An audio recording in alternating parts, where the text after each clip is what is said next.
And we're back for another episode of Startup Hustle, a podcast for entrepreneurs by entrepreneurs. If you want to start, own, or build a business, then you're in the right place. We bring you the real truth about what it's like to take something from concept to launch. From growth, innovation, experience, failing, or winning big, we've got you covered. So let's get down to business with another episode of Startup Hustle, brought to you by Fullscale.io.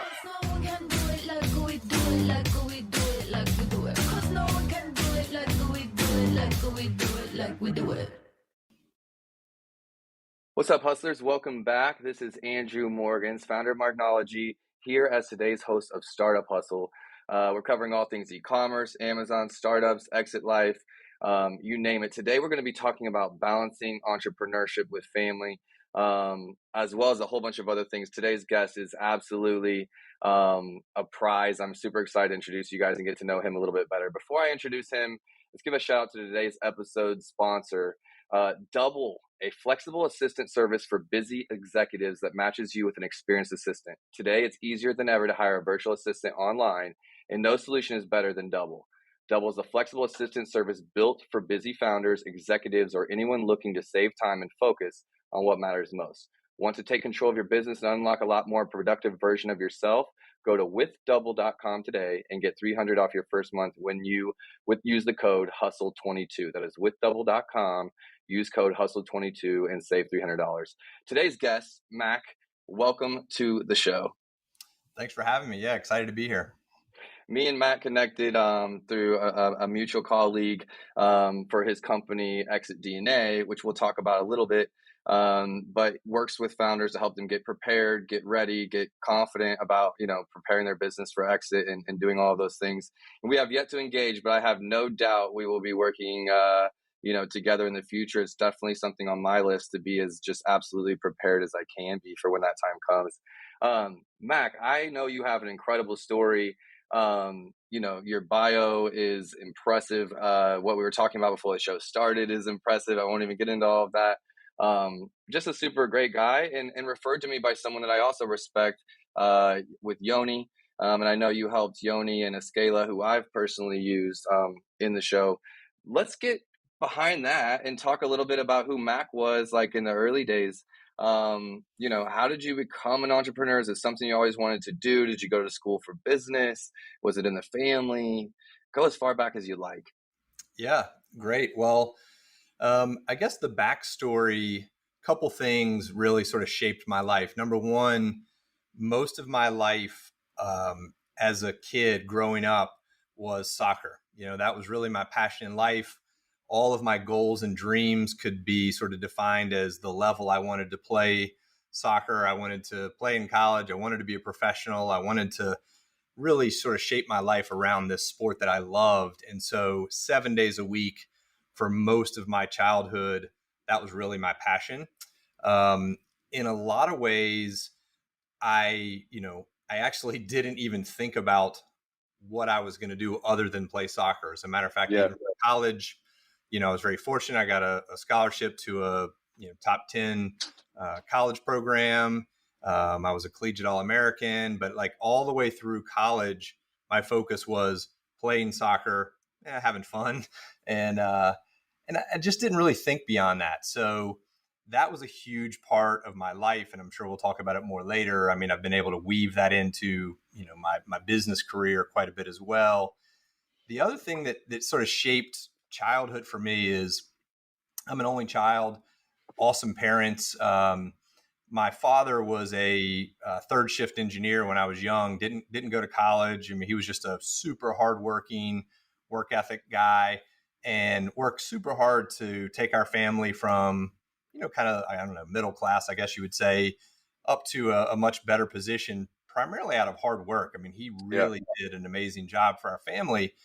But at the dinner table, almost every night, he would just talk about the frustrations of corporate America and the boss and the schedule and all those things. And he was, again, a very hard worker naturally. But I just kind of grew up thinking, I just don't want that. He worked hard because he needed to, and he did it for our family, but he wasn't super happy about it. And so, later as I stopped playing soccer, I played professionally after college briefly, realized that life was going to come to an end. Thankfully, met someone that I played soccer with that was a part of a startup and gave me an opportunity to join their kind of marketing group. And they were so small that every day I was doing something different. Day one, it's cold calls. Day two, taking out the trash and licking stamps. Day three, I'm learning to write code. And I fell in love with the entrepreneurial kind of startup vibe. So that was kind of how I got started. I convinced an engineer with that company to resign with me about 6 months later, and we started our first company. So I worked for about 6 months in a really small startup before I started my own first company. Okay, and let's talk about that first company. First of all, thank you for sharing that. You just dropped it. You're like, I played professional for a little bit, no big deal. That alone is, you just don't get into the majors in any professional sport in the U.S. Like, it's a very hard thing to do. But I can also understand, I've been around a few people where that was their life. And then after that, they really, really struggled to find something that they cared about as much. For me, I was a pro in regards of as a musician, in regards to I got paid and I was touring full time. Not at the same level as a professional sports, but my entire passion through school, I was doing school as an afterthought. And I was just 100% into playing music. To me, it was curating products and brand and vibe. And it was my chance to travel. I had so much I needed to learn and explore outside of my upbringing. And so I was just like, it was only music. I was all in. I had a line in the sand that was like, I don't want to be 30 still trying to play music and not getting paid like at that time, because I was in college. And, but I just remember being like, I'm going to give it 150% till I like make it. And afterwards, it was a hard transition for me as well into like, okay, now I'm going to use this computer science degree and I'm going to hide in a closet with no lights. And, like it's kind of how they put you back in a back dark room. And I was just like, this is not like traveling and being on stage and getting a chance to perform. And it was a really hard adjustment. But I will say, like, when I found e-commerce, which was like also startup for me, that was like my first startup. It was absolutely like I had found it. I was like, this is pretty intoxicating. The competitive nature of it, I think. And then also just like, I hate saying ADHD, but it was like kind of like that in the startup world. It was like, I'm doing all of these things, and that alone was enough to keep me interested. What was that first idea? What was that first idea for your first startup? Yeah. So a couple things are really important. You if you read enough studies, you realize the importance of timing in a startup or an entrepreneur's life. And I had a couple of really interesting things happen timing wise.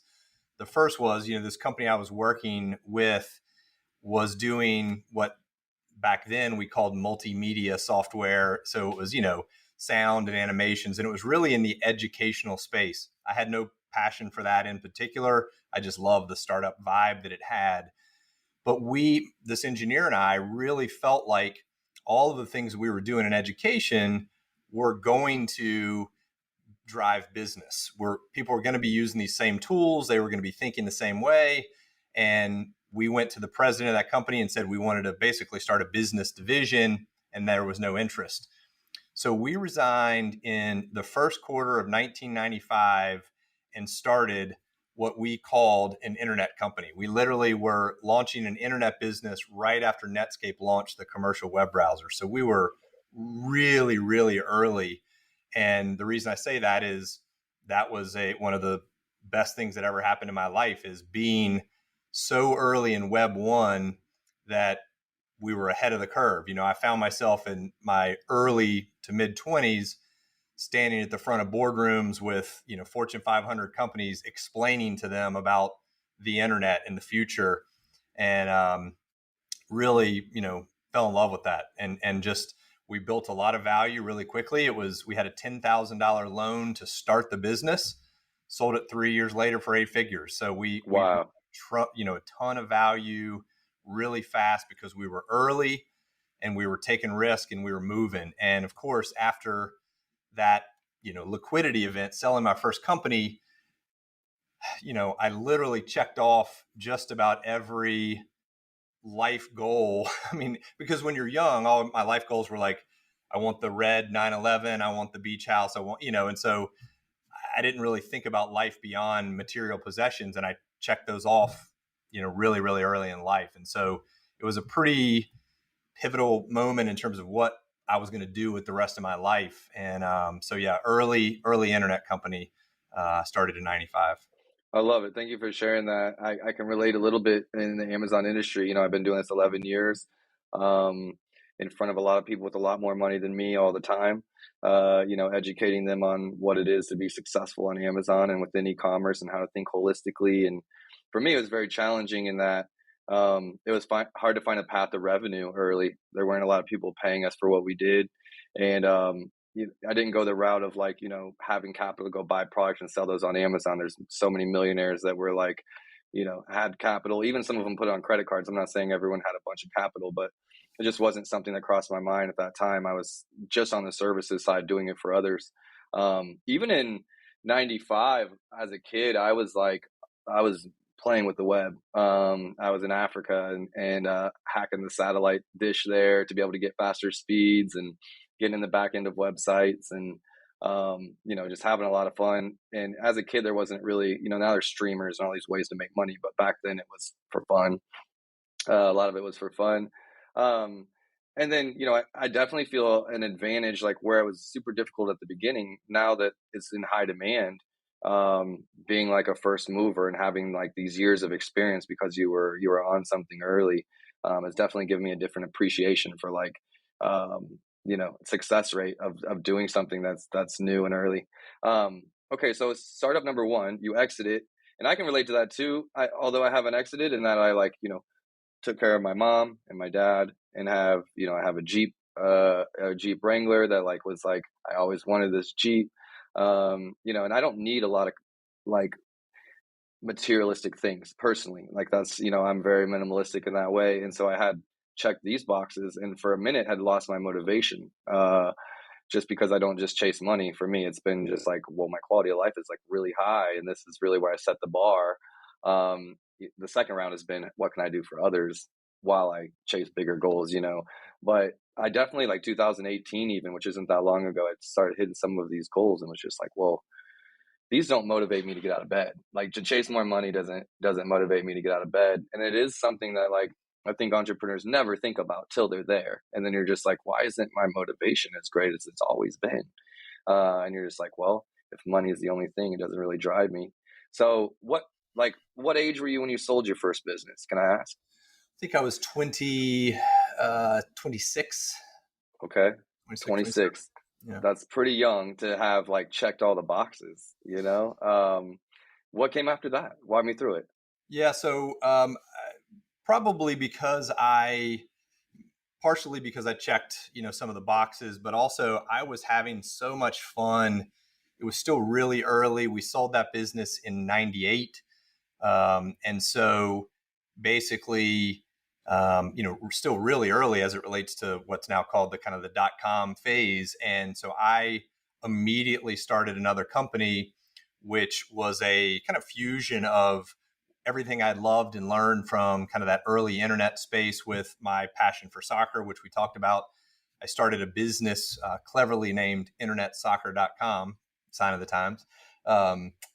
And really, I mean, that first business was interesting. I learned a ton. The second business, we started it, scaled it, became the largest producer of non-televised soccer content in the world very quickly.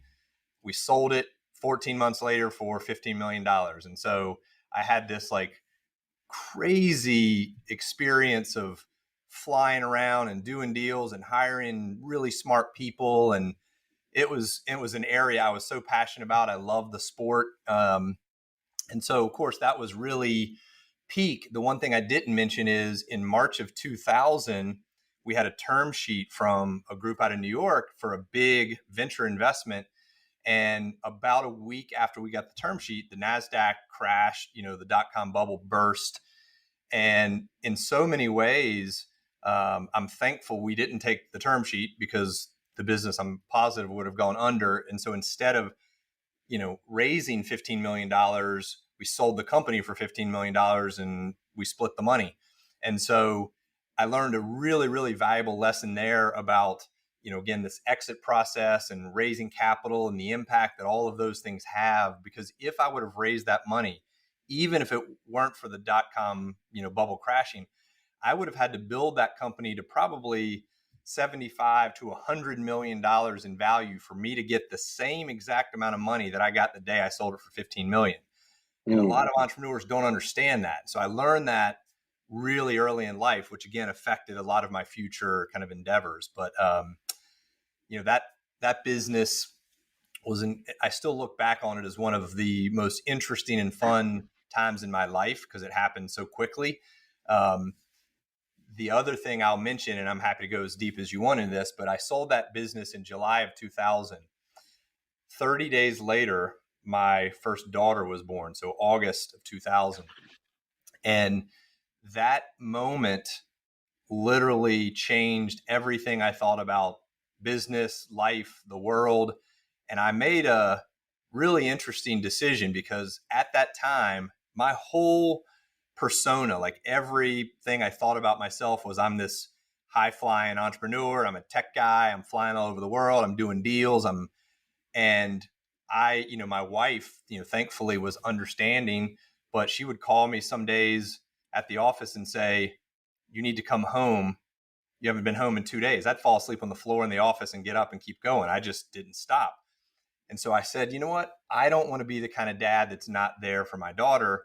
I made a decision and a commitment to this little girl who honestly, of course, didn't know what I was saying to her when she arrived in the world, that I wasn't going to miss anything. I was absolutely committed to be home at dinner, coach the soccer team, carve the pumpkins, go to the play at 2:00 in the afternoon. I was going to be the dad that was always there.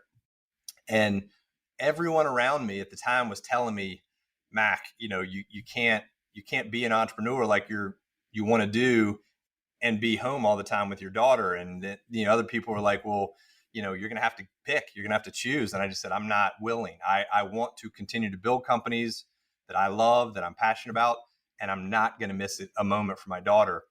And the reason it's relevant is in 2019, when I dropped that little girl off for her freshman year at NYU, I could look back and say, you know what? I just didn't miss anything, but I also built and sold 4 more companies over those 19 years. So I know that you can do both. And I literally had everyone telling me I couldn't at the time. So it's one of those moments, if you look back over your life, it's like, man, that decision was one of the single best things I ever did for not only my family, which was my top priority, but also it really helped my business life. So yeah, I love that. Thank you for sharing that. I think that's something that all of us could, not only appreciate, but desire for ourselves. We're talking about balancing entrepreneurship and family today, and I am someone that works with my family. I kind of did that on purpose to be near them.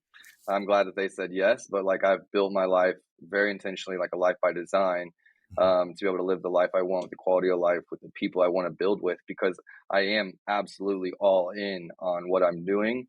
And if I wasn't doing it with them or beside them, I would really struggle, and I might have to change the way that I'm all in. But what I did instead was to build, companies around people that I wanted to do life with, and it's kind of like by default we get to win, win together.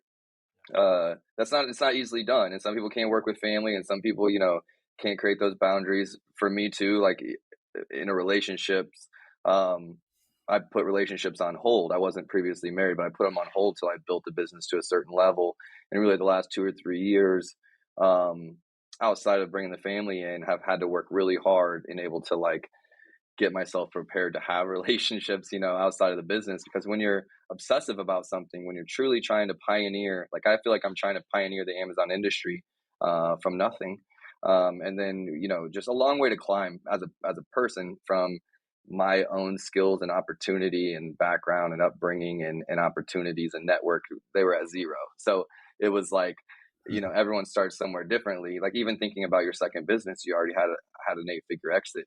And what I've realized too is that like when you're in fight or flight mode, there isn't really any ability to step back and really look at like, okay, this is how I want my life to be, or these are the boundaries I want, or this is the father I want to be. You're just like trying to eat. You're just, like your dad, for example, he was just working super, super, super hard, didn't see it, probably other options at that time. And not to mention that like some of the way we're living our lives today wasn't even possible then. Like, you couldn't work and take meetings virtually and like still be at home, like so you get that hour commute back, and like some of the things that we can do are just not possible. So amazing. Okay, so and I've also like not as an entrepreneur, but I've 100% seen baby girls like turn men around. My some of my close friends are amazing single dads actually, and their daughters saved their lives.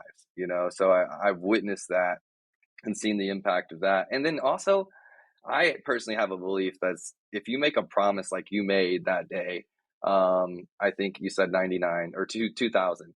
2000. When you make a promise with the universe, with God, with yourself, like you make this promise, you speak it out, you say it. When you honor that, I believe like you keep your promise either to yourself or the universe or God, whatever you want to insert here.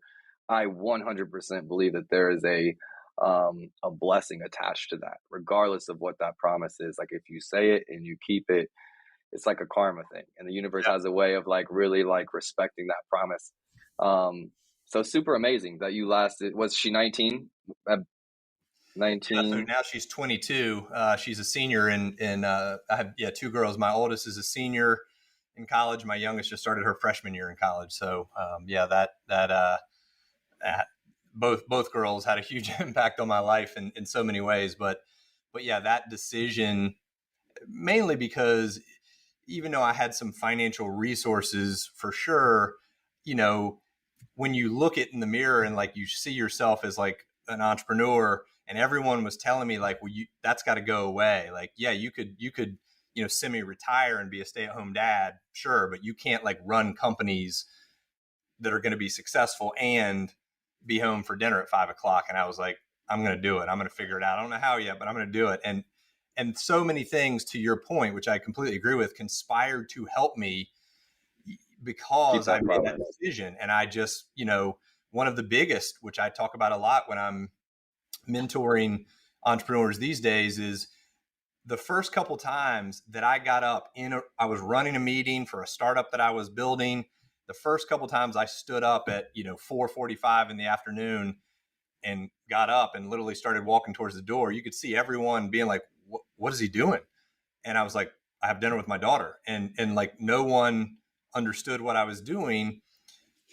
One, to me, it was a commitment. But the most important thing that happened there was all of a sudden the company started changing, where people were like, all right, well, we got to be able to run these meetings in Mac's absence, because Mac's going to stand up and leave. Who's going to run the meetings? Who's going to prepare? So all of a sudden the tide, all these people that got kind of thrown in the deep end were rising to the occasion. They learned quicker. They were more valuable as employees and teammates. And it freed me up even more, because the faster they grew and learned in the organization, the more freedom I had. So it was this great cycle that I, almost an unintended consequence of the commitment of like, I'm going to stand up and leave, even if I'm in the middle of a presentation, because I'm going home at 5 o'clock. That's leading with action and not just words, I think. And like, whenever you're able to do that for yourself, allows them to do it for them. And very much believe so, like, in that empowering process. Like, did you have, where was that business at? Where were you located in the world at that time? I'm just curious. Charlotte, North Carolina. Charlotte, North Carolina. I do think like the culture like matters. Like if you're around people that are, they travel a lot, or versus you're around blue collar guys, you're around like, Kansas City is Bible Belt in some ways. Like it's just a different culture for what's allowed and what's not. And I don't think, I definitely had I was a little intimidated to put out my own story. Like if you go on marknology.com, you can see my story there. Because I talk about working with family, and I just give the real rawness of it, and kind of my path. And there was a part of me that was like, I just don't know how this is going to come across with a Fortune 500 company, or yada, yada, to see us as a family business. But what I really learned is that it attracted the companies that I wanted to work with, ones that had the same values. Exactly. And that was a hidden thing I didn't know I didn't think of originally, but there's a lot of companies that really, really appreciate, that and that those boundaries and that mission. So I have a few more questions before I jump in. A shout out to our sponsor. When people ask me what my best advice for building a business, most of the time it involves the team and knowing when to delegate. Today, I'd like to add that knowing when to hire an assistant is key too. It's usually the hardest thing for a startup founder to do because they want to feel so close to everything. Plus, finding an assistant is too hard to do right. Well, it doesn't have to be when you connect with our friends over at Double. The experts in pairing founders with remote executive assistants you can trust. Double will match you with experienced US-based assistants and arm them with tools and training to ensure you are getting the best of the best. Startup Hustle listeners can go to withdouble.com, use code HUSTLE22, and save $300 right off the bat. That is withdouble.com, use code HUSTLE22, and save $300. Okay, so that was a perfect timing to bring that up, considering you were relying on your team to kind of take over for you and be able to scale and hand some of that stuff off. And I'm sure ExitDNA, as we kind of alluded to before, is really your company that helps mentor and coach, other founders to figure out how to scale and how to get themselves out of some of those jobs, and like something I'm very much living. Talk to me now about life after your daughters have gone to college and what it looks like balancing family time with them, maybe when they're not at the dinner table, and it's evolved a little bit. Talk to me about like today, what that looks like for you. Yeah, it's kind of I guess like a bittersweet process. I'm so thankful looking back that I spent the time that I did with them, because I think for a lot of people, myself included, when your kids go to college, when your oldest goes, it's a weird feeling, that they're leaving, but you still have one. If you have multiple kids, you still have a child at home, perhaps. And so it's not quite as dramatic. And you have this sense that, well, it's just for the semester, then they'll be back for Christmas, or it's just for the year, and then they'll be back for the summer. But, just in the past few years, I've kind of gone through this full cycle of, like, my older daughter, she's at NYU, she's doing great. She's, did an internship this summer in New York, and it's like, wow, she may never actually live at home again. And like that sinks in, and you're like, wow, did I teach her the right things? Did I spend enough time with her? Because I don't have that chance anymore, because the relationship is great. It's just very different. Now it's like text messages and maybe a quick call on a, FaceTime on a Sunday, because she's busy, she's working hard and doing really well and kind of moving into her life. And then when my youngest daughter went to school about a month and a half ago, I guess it was, for her freshman year, then all of a sudden it was like, wow, the house is quiet.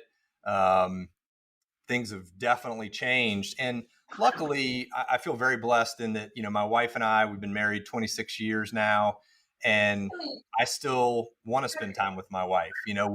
We have several friends who literally have been planning over the past couple of years for, as soon as the kids leave, their divorce proceeds, and like they're just waiting to shift gears. And I obviously I feel very, very fortunate that my wife and I miss our girls, and I want to spend every chance I can with them. Holidays, I'll travel to visit them. Hopefully they come continue to see us, but I'm also excited about the next chapter with my wife, which is, it's been a long time that we could make decisions, just she and I. What do we want to do? Where do we want to go?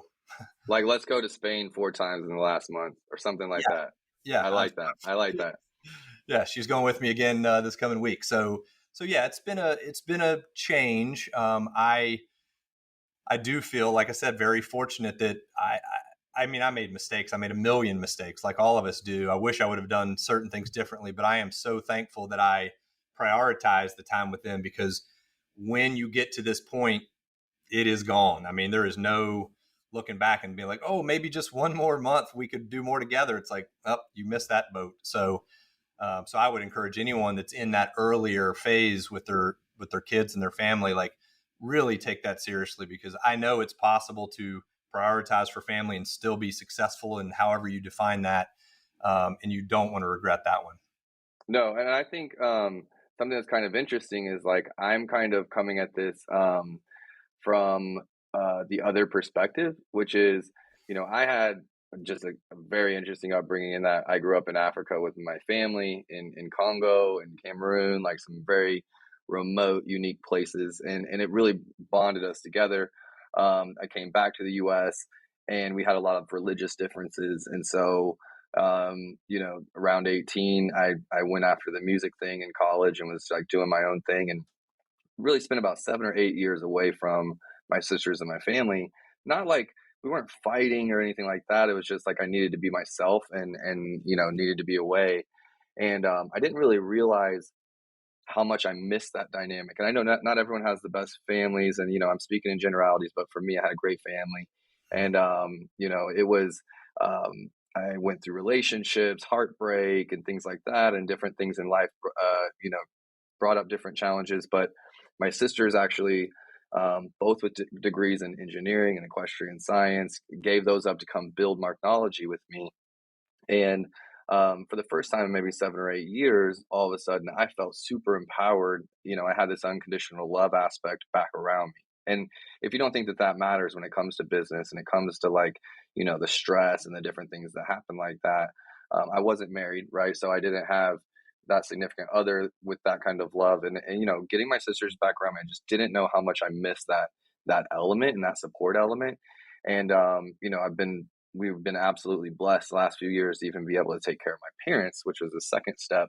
They had split up about 5 years ago. And so, we're just like figuring life out on their own, quite a bit older in life. And the company didn't see it this way because we had our differences early, but the company was actually able to help me pull my family back together, in regards to just, being able to spend time together and get to know them and be able to take care of them.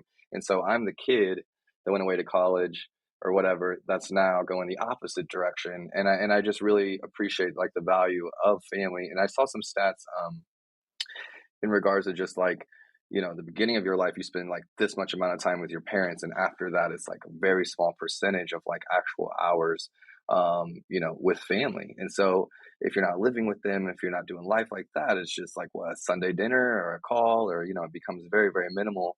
But this is the first time in my life where we haven't been fight or flight mode as a family for the most part. And so, being able to for me, a big thing I did last year was a goal of mine, and I took each of my parents on a solo trip. We had never done anything like that. So I took my mom to California and we hung out on the beach and, did some stuff. And I took my dad to Alaska and we went on he is the only state he hadn't been to. Wow. And, that for me, like setting aside a week for each of them when I don't feel like I have a week, was like a really big thing that I will always look back and appreciate, and it's something I'm trying to do as a kid to the parent going forward, to be able to be like, I'm trying to set aside time for us. So just a little bit different where it's not my kids leaving the nest. It's more so like I've left the nest and I want to try to figure out how to design my life to have that element in, as I get older. So just some food for thought, just trying to think about, what balance looks like for me as someone that doesn't have kids, but that, as a kid is trying to make time for my siblings and my parents and things like that. It's not easy, and I think that as an entrepreneur, if you're super competitive, which I know most professional athletes are like of the most elite, just drive and competitiveness. Like you see success with athletes that leave like professional sports all the time because it's the same elements that you need to be successful in almost anything, and you see like whenever you're a super competitive person, you just fill those gaps. You fill all that time. You're trying to be successful. You're trying to win. And when you're an entrepreneur, you can literally work 24/7. So it becomes like you just, I wasn't really taught balance. Like I was taught absolutism, so like for me, finding balance looks differently. But something that I'm very, very, I read a lot, I'm trying to figure out answers. There's not really a path that just says like, hey, this is what balance looks like for you. Yeah. Talk to me about, ExitDNA and, some of the things you're working with there. I know we don't have an exact agenda for this. We're really talking about balancing with family, but talking about trying to get help and trying to get strategies and methods and ways of thinking around that. I know you help with other topics as well. Talk to me how ExitDNA came about and what you do. Yeah, it's so ExitDNA really happened almost by accident. So, back in 2018, I sold my last company. And at that point, one thing I had never done is between, after I sell a business for 25 years, I always had the next one either ready to go or in my mind or in process. And I'd really never taken the time to sort of step back and say, what did I do well? What mistakes that I made? What would I like to do in the future? And I did that. I actually took some time and really thought about, kind of backwards looking, all the things that I felt like I had, made mistakes and I would do differently, because clearly I wanted to spend my future trying to optimize for things that I did well and I want to do more of. And about that time, as I was kind of going through this, mental analysis, I got invited to speak at a mastermind, and the gentleman that invited me, I think he thought I was kidding. I was like, I don't know what a mastermind is. And he was like, you got to be kidding me. And I was like, look, for 25 years, there were two things in my life. There was whatever business I was running and my family. I didn't go to events. I didn't speak. The day before the Super Bowl, I couldn't tell you who was playing in it. Like, I was heads down focused.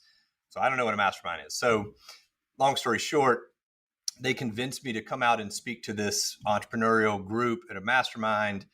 And I said, look, I'm not a good speaker. I've never done it. And they said, well, just share your stories of your exit journey. You've had 6 exits. That's pretty unusual. This is a whole audience full of entrepreneurs, many of which will probably want to exit in the future. So tell your story.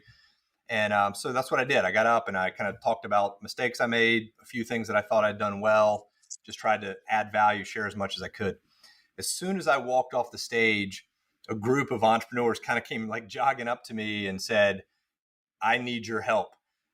Everything you just said, I have never heard before. Like, I've got an investment banker, I've got CPAs and attorneys, and they're all helping me think about, do I sell? Do I raise money?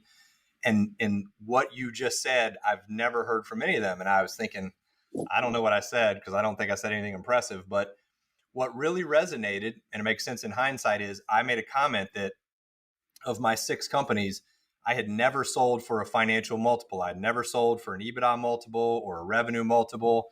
All those metrics to me were a fraction of what I thought the value of my companies were. They were strategically important to the people that bought them. And they were like, how do you do that? How do you build a company that way? And so I realized in that moment, again, I'd been heads down for so long, that what I had learned, I was very fortunate. I mean, 6 exits is unique. But what I didn't realize is, if I look back, I talked about my first exit. Again, it was 8 figures. It was great. Second, business, 8-figure exit. But I also left millions of dollars on the table just by not knowing how to structure the deal and not knowing how to negotiate. And what dawned on me that day when this group came up to me is, for all of these people, that statistically, they may, if they're really lucky, have one exit in their entrepreneurial life. And it is the biggest financial opportunity of their lives. And most people are not going to maximize that, because it's going to be, this is their first time, right? They're building an e-commerce company. They're Amazon experts. They're engineers. They're not, guys that know how to exit or girls that know how to sell a company. So I created ExitDNA as a framework to really help people set their companies up so that if and when they want to sell, they're going to be confident that they're going to do that at maximum value. And it's been really, really rewarding for me, because I really didn't want to start another company. I wanted to help. I wanted to mentor, invest a little bit. And now I'm getting to kind of help founders and entrepreneurs on this really important part of the journey, and watch how, when I open their eyes to different ways to think about if you should sell or not, or when you should sell, or who you should sell to, that has been super rewarding. And the results have been, great. I mean, we had a lot of really nice exits from our members last year. Even in the middle of really rough market conditions, we had, one company almost a 9-figure exit, all cash. Wow. Not to take credit for that, but just the fact that these companies all come in with the same mindset of either I don't know how to exit, I certainly don't know how to maximize value. And what everyone is telling me is I'm probably going to get 5 times EBITDA or 8 times EBITDA or whatever the metrics are. And I'm like, don't even talk about that. So Right. yeah, that's kind of what I've been working on. It's been really fun. I think it's super refreshing. And before like meeting you, I haven't heard much of that being said. I'll be honest with you, Mac, and I'm definitely like really obsessing about the M&A space. Like I've got equity in 15 companies. I've had to arrange those deals and like, figure it out on the fly. I have yet to exit those, but I've just gotten the equity in them, and so trying to position myself and really learn about this Amazon space and agency space, which is a whole nother thing. And, you get a lot of legal, around you, and legal thinks completely different than an entrepreneur, right? Like, so they just, and you start thinking like, there's a part of you that's like, well, I feel like my team is the ultimate secret sauce. Like the team that I've built, someone else can't build. Like, it doesn't matter what money you have, you can't build this. That's an intangible. And if there hasn't been someone ahead of you, kind of like selling in a house market, like if there's no one in your zip code that's like sold a house at this certain price point, it's super difficult. Yeah. But you're like, but my house, I don't care. My house has this, and it takes almost like someone that is an entrepreneur that's done it to then advise backwards versus like your counsel team, your CPA team, like, they're all risk assessors, like, or whatever. And it's like, for me, I've been building a company to be the best agency in space, not to hit an EBITDA multiple, at least on my first, like, I've been a part of 12 exits. And I'm not saying I take credit for those. I was there to help build them. Similar to you, like helping coach someone probably to exit. There's a reward system built in that I appreciate. That's why I value what I do. I feel like we help not just help people, but help brands and make them look better and get better valuations and all kinds of things. It's a rewarding thing. I don't think it's taking credit at all. I wanted to kind of fix that. If you've had a part in it, you're involved. It would be to say like, hey, we built these brands, we had nothing to do with them exiting. That's not true. That's not true. We helped build them. So super, super amazing and just refreshing. Where can people, like, we're coming up on time a little bit because I could just keep picking your brain, I promise you, all day long. But where can people find more about ExitDNA and and what's a piece of advice you would give a founder that's just starting to begin to look into like, what it might be to exit? So yeah, ExitDNA, I guess the simplest way to look into it is the website exitdna.com. Okay. I have a personal website, maclackey.com, that talks about a little bit of my background and philosophy, and then talks about ExitDNA as well. But I think there are, one of the scariest things to me for entrepreneurs is that the path of least resistance when it comes time to sell your business. And most entrepreneurs get to the point where they need or want to sell. They're not really being overly strategic about timing. I do this whole session on the 5 factors that you have to consider to optimize your exit. And so people usually optimize for one, and that could be that you personally need money. You need to buy a house or pay off debt, or you need to fund your kids' college. And that's one driver. But if you ignore all of these other things, it's almost guaranteed that you're not going to maximize what's going on in your industry, what's going on in the macroeconomic environment, all these things that come into play. So a lot of the philosophy of ExitDNA is you don't wait until you're ready to sell in 6 months or even 1 year. You start right now doing little things that compound over time. It's like Einstein's, eighth wonder of the world, compounding interest. If you do little things that we share in ExitDNA to prepare, it could be 15 minutes a week. Over the course of 2 years, that 15 minutes can compound into another $1 million in your exit. It's like little compounds, right? And so one big thing that I always recommend is start a lot earlier than you think you need to, because if you need to sell and the markets are not great, like, unfortunately, that's the market you have. You better have done every other thing you can to maximize value. And so starting early is a big one. And the other is the path of least resistance. We talked about financial multiples. Everybody you go to is going to say they're going to do comps just like they do for houses. Companies like yours sell for 5 to 8 times EBITDA or 1.2 times last 12 months revenue, whatever the metrics are unique to your industry. And what they never tell you, because it's not what they're good at, is the people that are in your industry that are likely to pay those kind of multiples, the larger version of who you are. So if you personally decided to sell your agency, the path of least resistance is find a bigger agency, one that's 2 to 3 to 10 times bigger. That tends to be the worst buyer, not the worst in terms of culture and obvious stuff, but the one least likely to pay you a premium. The people that pay premiums are the ones that can't do what you do. Yeah, they're in different industries and they want to do what you do. They're trying to figure out how to get into what you do, and they have to buy their way in. Those are the ones that no typical investment banker or M&A advisor or attorney, transaction attorney, they always go to the path of least resistance. And I'm always saying, okay, add those to the list. Let's go way over here and find people that want to be in your space where the strategic value is so high that it doesn't matter. And there's so many examples. Why does Facebook buy, WhatsApp for $19 billion?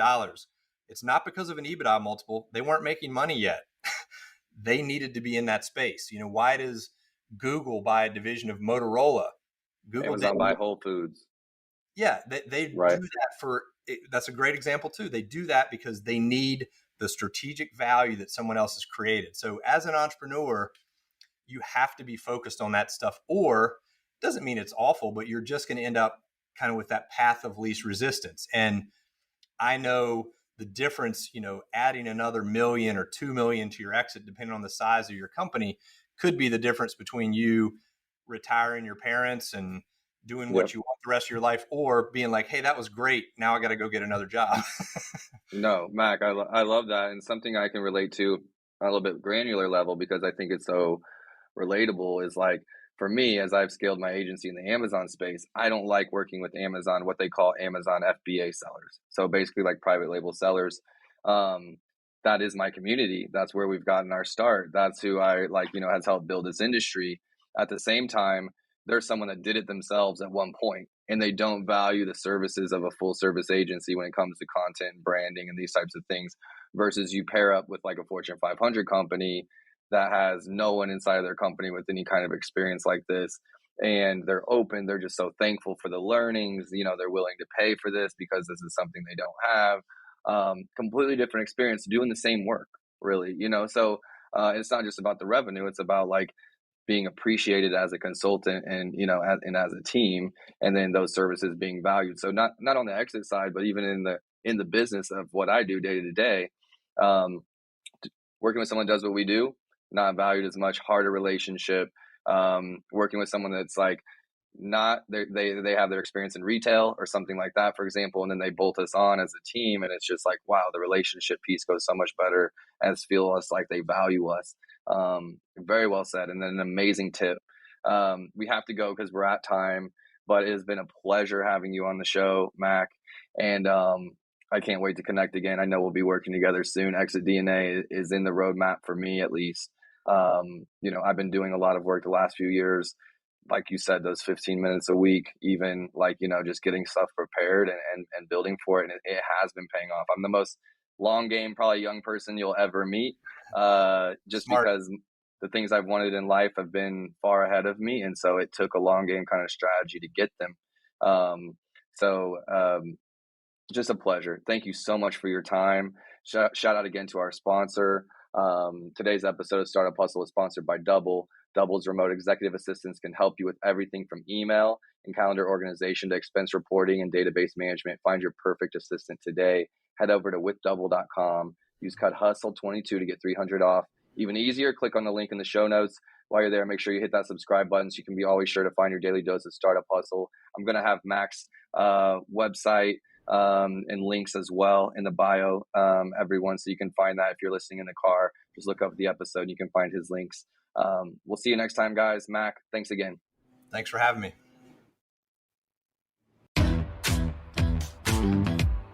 Startup Hustle is brought to you by Fullscale.io, helping you build a software team quickly and affordably. Make sure you reach down and hit that subscribe button, then come find us on Instagram. See you next time.